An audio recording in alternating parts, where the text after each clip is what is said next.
con ustedes.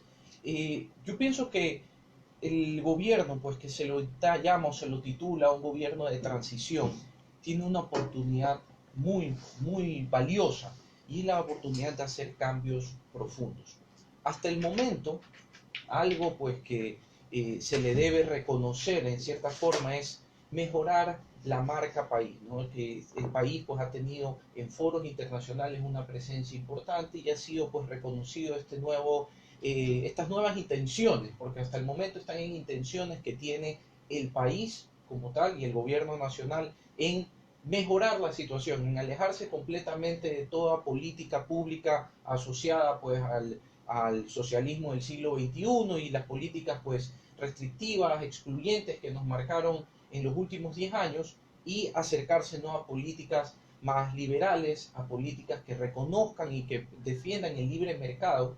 Y entonces esa parte es importante. A ver, pero una marca país no solamente, como usted lo está explicando, me parece interesante, tiene que ver con los aspectos de modelos de desarrollo, crecimiento de mercado, sino que fundamentalmente tiene que ver con identidad, con identidad nacional. Y creo que nos hace mucha falta. Aquí no hemos logrado ni siquiera articular una agenda nacional de identidad para nuestro país. Ahí estoy completamente de acuerdo, ¿no? Cuando me refiero ¿no? a la marca país, abarca pues tantos aspectos, el cultural pues Claro. Es sumamente importante ese sentido ¿no? de patriotismo, de pertenecer, de querer a la nación y realmente orgullecerse por lo que ocurre. Nos llamaba pues la atención y veíamos en Twitter tantas críticas que ha recibido la selección de mayores porque no habían aplaudido ni gritado fuertemente la clasificación de los menores. Pero bueno, dejando eso pues a un lado, pienso que es muy importante no reconocer esas nuevas intenciones del gobierno. A criterio personal pienso que han tomado mucho tiempo y ahora lo importante o el reto que tienen es para estos 2 años que quedan en implementar varios cambios que son extremadamente necesarios. Tenemos una agenda sumamente importante para el país que compromete el futuro de la generación presente y de las que vienen. O sea, cuando vemos temas como la seguridad social del país, que ya está de más decir que todos lo conocemos que va a quebrar el IES, que es una bomba de tiempo, nos damos cuenta que es una situación que no se puede seguir prolongando y que no se pueden hacer medidas parche, que es lo que pasa con los asambleístas. Muchas veces los asambleístas en nuestro país y los políticos de turno, por el corto tiempo en el que están, quieren pasar una reforma y decir, yo hice mi trabajo, cuando realmente hay que saber reestructurar, estudiar de forma, estudiar cómo podemos reformar, por ejemplo, en este caso, como les digo, particularmente la seguridad social. Pero ese tema es uno de los que ha formado el gobierno en el denominado Acuerdo Nacional. Estamos en este momento una propuesta del gobierno. Hay 7 temas del Acuerdo Nacional sobre la seguridad social. O sea, se está buscando alternativas. Yo estoy seguro que sí, pero me parece que una reforma estructural en los 2 años que quedan va a ser muy apretada. Va a ser muy apretada porque hay que tener claro algo. El déficit que va a tener el Instituto Ecuatoriano de Seguridad Social para el 2042 va a superar los 24.000 millones de dólares. Y además de eso, tenemos que reconocer algo. El sistema tiene que cambiar. El modelo tiene que cambiar. Porque el modelo no es sostenible. Y cuando yo digo que el modelo no es sostenible es porque vivimos en un sistema que actualmente lo que hace es el dinero que aportan los trabajadores activos se lo traspasan a los jubilados. Eso ahí está cambiando. En América Latina es muy difícil crear trabajos formales. No es sostenible ese tipo de... Entonces, en este momento, mi jubilación, yo apenas tengo 28 años, mi jubilación va a depender que cuando yo tenga en 40 años que yo me quiera retirar, dependo de que los jóvenes de esa época tengan trabajo formal. Y la tendencia al trabajo formal es muy difícil sostenerla. Entonces hay que reestructurar el método para garantizar pues, una pensión digna a las personas. Pero hay que ser muy conscientes que cuando se vaya a reestructurar el método, el Estado tiene que generar una reserva de dinero y va a ser costoso para el Estado porque no le van a decir a usted, Stalin Poveda, le van a decir, usted ha aportado tantos años, se cambió el sistema, entonces ya veamos qué pasa. Se le tiene que reconocer, usted ha aportado por tantos años, todo ese dinero se lo tiene que pasar Derecho al nuevo adquirido. sistema. Derecho adquirido. Correcto. Al nuevo sistema, cual sea que sea el nombre que lleve. Estamos de acuerdo. Pero si cambiamos de sistema y logramos el carácter universal, solidario, de lo que es la prestación a nivel de la seguridad social, y seguimos manteniendo una estructura en donde el manejo de la seguridad social no depende de la autonomía de la gestión administrativa y del reparto de la generación de estos ingresos, no depende de esa autonomía, sino que depende de ciertos condicionamientos de orden político y de participación de poder dentro de la estructura administrativa. O sea, tampoco vamos a ningún lado. Se convirtió y se ha convertido en caja chica como toda la vida, se han convertido los dineros de nosotros, de los afiliados, de los trabajadores, de los empleadores. ¿Para qué? Para suplir necesidades de un gobierno que es deficitario en su gestión pública. Bueno, ese justamente es el problema, pues, del gobierno de turno, que siempre, como se ha dicho, pues consideran caja chica al IES. Yo pienso que Eso también hay que cambiar, pues. por supuesto, Hay pero que ahí, cambiar toda la estructura. Este es un problema estructural. y ahí cambiar, además de la estructura, cambiar justamente la idea o la concepción que existe de la seguridad social. Lamentablemente los gobernantes ven a la caja, al seguro social como pues una caja de apoyo, cuando ese dinero no le pertenece al Estado, con exclusividad de las aportaciones que hacen, que si en algún momento las quieren quitar, bueno, vamos a ver cómo se va a garantizar las pensiones. Pero vemos que es una situación en la que no existe respeto al dinero de los aportantes, que no existe respeto a la jubilación como tal. Claro. Es una Es un situación derecho. realmente, es una situación que debería ser pues aberrante. Yo a veces me pregunto, digo, ¿cómo cuando Correa pedía los préstamos al IES, la gente realmente no se paró y como pasaba en otras épocas lo botaban del cargo? Porque era una cuestión que es un robo a mano armada al bolsillo de cada uno de los ecuatorianos 10 que ha años nos aportado, robaron- nos robaron ya sea que hayas aportado un año, o 10, o 20, te robaron. Correcto. Entonces, la reforma, ¿no?, a la seguridad social va a Ahora- ser muy costosa para el Estado y realmente tenemos que prepararnos para eso. Claro, al decir que tenemos que prepararnos porque son cosas complementarias. La complementariedad de que un sistema funcione en el caso de la seguridad social también depende de un escenario de reglas claras, juegos, por ejemplo, en el tema laboral. Tenemos un código laboral que tiene no sé cuántos, muchísimos años. ¿Cómo lo articulas y lo alargas también este proceso? Bueno, el Código Laboral tiene más de 80 años. Fue expedido en 1938 y ha sufrido unas modificaciones leves, la última significante en el 2005. Y desde el 2008, desde 1938 no se ha cambiado la idea fundamental del código, que lamentablemente en la última década fue de cierta forma fortalecida y se le incluyó pues un poco de odio de esta pelea, esta lucha de clases, que el empleador es enemigo del empleado. Tenemos 80 años con esa idea.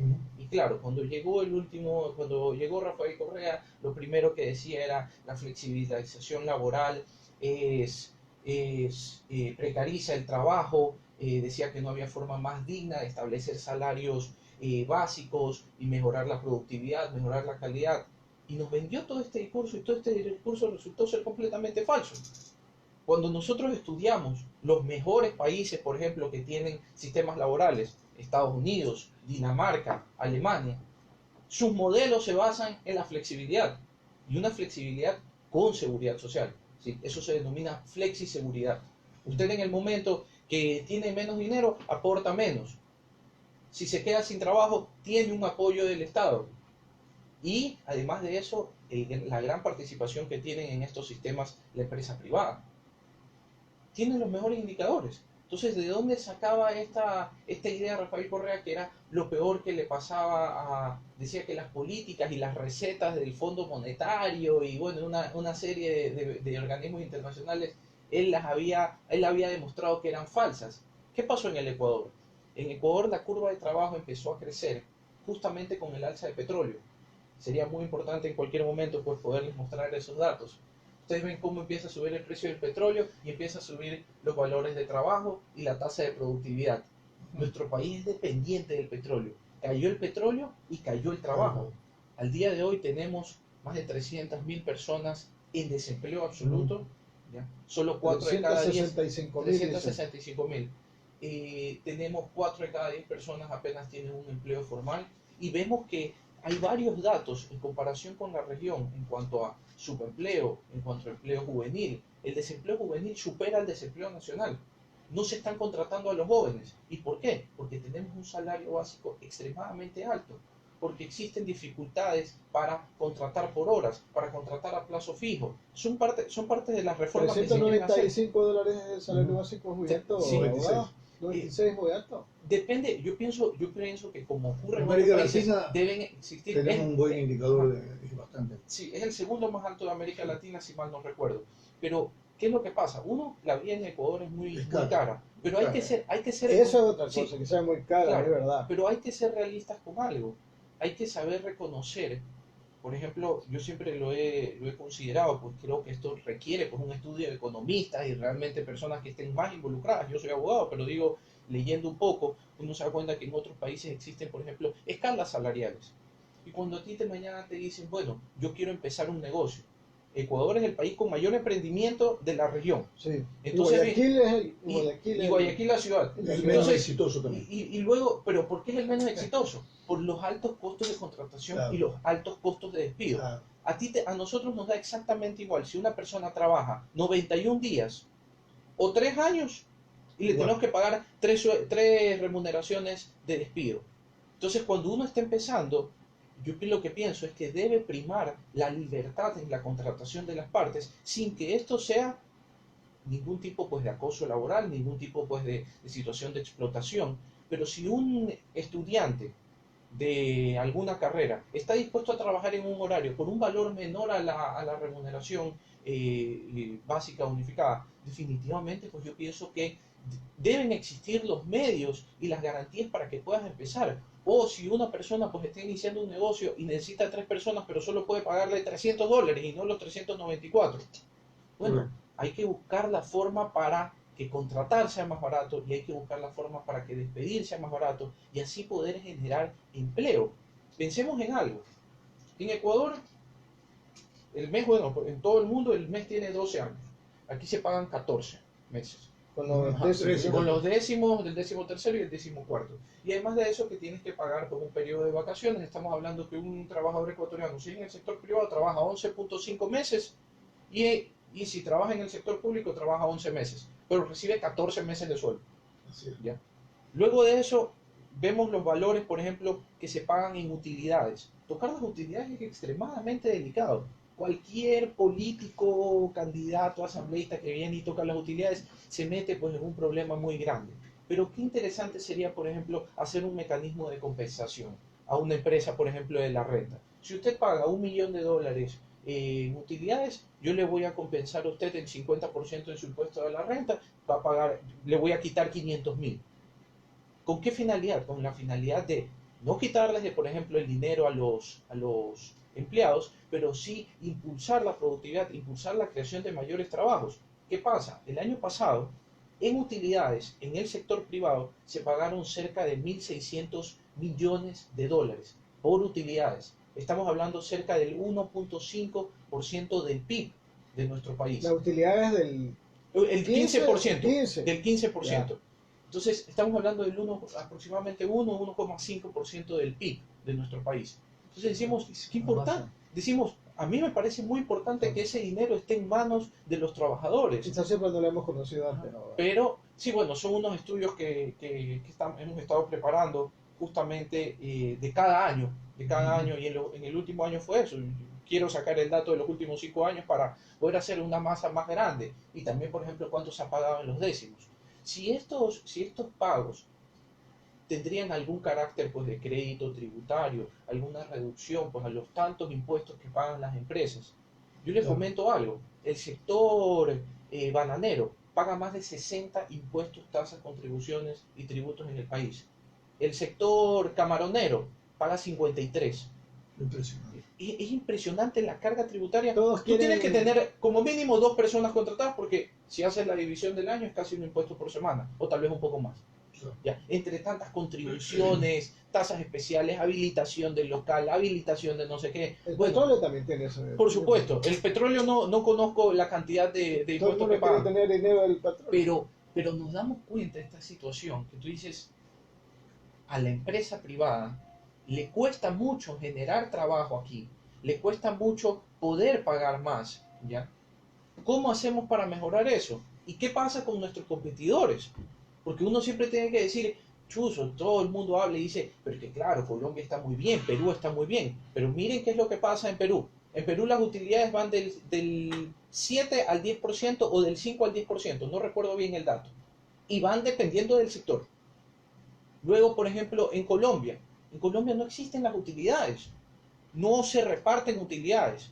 Entonces, y en Colombia lo máximo que se da es, se le pagan los 12 meses al trabajador y como máximo se le puede pagar una remuneración adicional dependiendo de los resultados de la empresa, siempre que superen, puedo estar equivocado en el valor, no sé si son 300.000 pesos o 300 millones de pesos, no recuerdo el dato, te soy sincero, pero una remuneración adicional. Entonces, cuando tú ves los escenarios legales, mañana viene una empresa de cualquier lado y dice, muy bien, tengo aquí Perú, tengo aquí Colombia, tengo aquí Ecuador. ¿Cuál es el más caro? Ecuador. ¿Por qué voy a ir a Ecuador? Claro. Entonces vemos que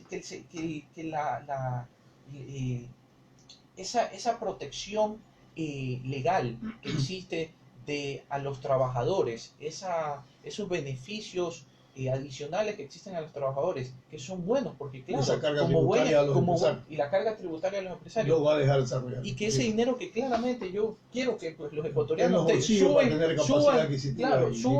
la capacidad del Ecuador y que los ecuatorianos tengan mayor dinero. Tenemos que ser realistas de que está creado sobre una institución de una independencia estatal, de un imposicionamiento normativo extremadamente duro para la creación de nuevos empleos. Entonces hay que cambiar hasta el carácter del Estado. Entonces yo pienso que hay que hacer una reforma realmente estructural y decir qué se puede recortar o qué no. Pensemos en la jubilación patronal. La jubilación patronal está causando el efecto justamente que nadie quiere, que cuando el trabajador está cumpliendo 19, 20 años, le dicen, señor, muchas gracias por su servicio, le agradecemos muchísimo, pero muchas gracias. Muy bien, le agradecemos también a Marco José Miranda Burgos, y lo queremos comprometer porque se nos queda un tema que es el tema de la deuda externa. Y del presupuesto del Estado. Con la nueva modalidad de consolidación que se ha retomado, porque antes estaba así, y el gobierno de Rafael Correa lo cambió. Queremos comprometerlo para la próxima semana. Exacto. A tener un contacto. Si ya tienen algún avance en este trabajo que están realizando ustedes sobre la deuda externa, para contactarlo y avanzar y conocer de qué se trata y cuál es la situación real de la deuda externa. Bueno, será un placer y bueno, nuevamente les agradezco por la invitación y a todos los que nos escuchan, que tengan una buena semana. Muy bien. Gracias a ustedes por vuestra sintonía. Lo que continúa en nuestra programación habitual es Fernando Aguayo.